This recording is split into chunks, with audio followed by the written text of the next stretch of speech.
पवन सिंह का गाना सुना है राजा, देखते ही देखते 1 मिलियन क्रॉस। पहले वीडियो को गर्दा उड़ा के शेयर करिए जहां से भी देख रहे हैं। कल पावर स्टार पवन सिंह का गाना आया यसी म्यूजिक वर्ल्ड से। इस कंपनी का मालिक का भाई इतना गलती है, 2-3 बार पहले टाइम डेट चेंज कैलन। मतलब कि पवन भैया के साथ आप लोग क्यों खिलवाड़ करते हैं। और गाना आते ही 1 घंटा में 2200 लाइक रहे। इतना गंदा रिस्पॉन्स पवन सिंह के गाने पर आज तक भाई हमने नहीं देखा। ये भाई सरासर कंपनी का ओनर का गलती है। लेकिन भाई पावर स्टार का फैंस हैं, देखते ही देखते 1 मिलियन क्रॉस हो गई। गाना में बखूबी 15 से 20 बार सुना, 1-2 बार नहीं कि सुन ले, 15-20 बार सुन ले बानी। गाना ही बजे वाला बा और गाना में अच्छा खासा रुपया खर्च हुआ है।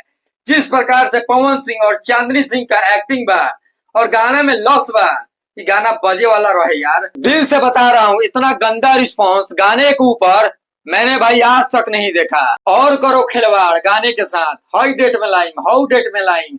फैंस पूरा यार एक्टिव है गाने को सुनने के लिए, लेकिन नहीं, कबो 3:30 बजे तो कबो भोर में तो कबो शाम के 7:30 बजे ऐसे कोई खिलवाड़ करता है। वो तो भैया के चाहने वाले हैं कि भाई गाना देखते देखते ऐसा रफ्तार पकड़ल धुआं धुआं करके रख दिया। जाइए, गाने को अभी तक नहीं सुने हैं तो यसी म्यूजिक वर्ल्ड पर आया है गाना।